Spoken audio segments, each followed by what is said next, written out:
ينفع تعمل كده مع كل صحابك وتيجي عند نفسك وتقول لها انتي اوحش واحدة في الدنيا ومفيش فيكي امل؟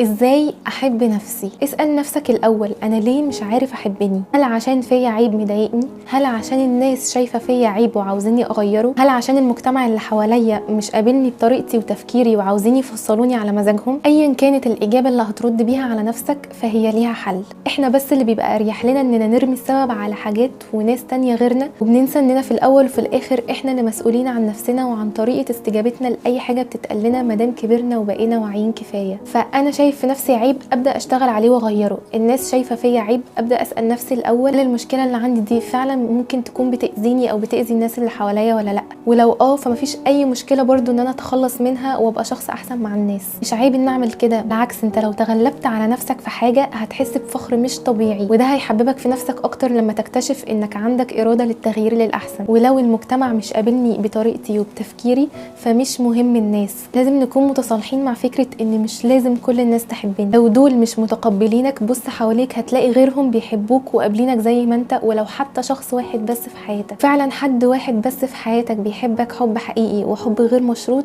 قادر ان هو يخليك تحب نفسك. وبعد كده تعالوا نفكر في صحابنا ونسأل نفسنا لو في حد من صحابنا عاوزين نقرب منه ونقوي علاقتنا بيه مهما كانت حصل فيها مشاكل وتوتر قبل كده، بنعمل ايه؟ صالحه لو زعلان مننا، بنهتم باهتماماته، بنخرج معاه ونقعد نرغي كتير، بنشوف هو بيحب ايه وبنعمله له، لو لقيته متضايق بتقف جنبه، لو عمل حاجه حلوه بتشجعه، لو غلط مش بتجلده، بتفهمه الغلط وبتقف جنبه وبتقول له معلش كلنا بنغلط وانا هساعدك نصلح اللي حصل. حتى لو في مره سيت عليه قوي بترجع تراضيه لان يهمك علاقتك بيه تفضل كويسه. افتكر صاحبك ده وافتكر ازاي بتتعامل معاه برفق عشان بتحبه. بعد كده اسال نفسك ينفع تعمل كده مع كل صحابك وتيجي عند نفسك وتقول لها انت اوحش واحده في الدنيا ومفيش فيكي امل؟ ينفع تبقى دعم وامان لكل صحابك وتيجي عند نفسك وتخليها تخاف منك؟ ينفع تحب كل الناس وتيجي عند نفسك وتقول لها محدش بيحبك ولا حتى انا؟ ينفع لما صاحبتك تغلط تقولي لها حصل خير وانت بتتعلمي، ولما نفسك تغلط تقولي لها انت اسوأ واحده في الدنيا؟ احنا لو قلنا لحد كده من صحابنا هيقطع معانا. المشكله انك سهل تقطع مع اي حد،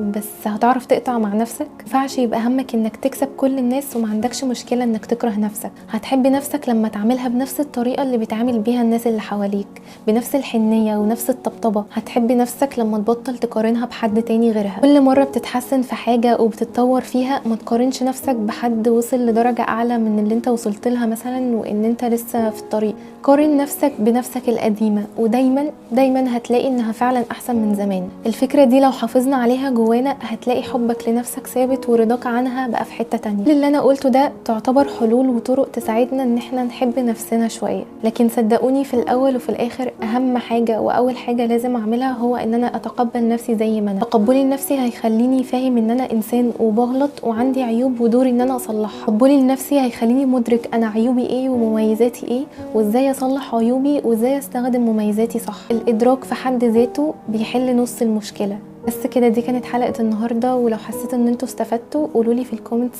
ايه الحاجة اللي قررتوا ان انتوا تشتغلوا عليها الفترة اللي جاية، وقولولي انتوا في العادي بتعملوا ايه عشان تحبوا نفسكم اكتر.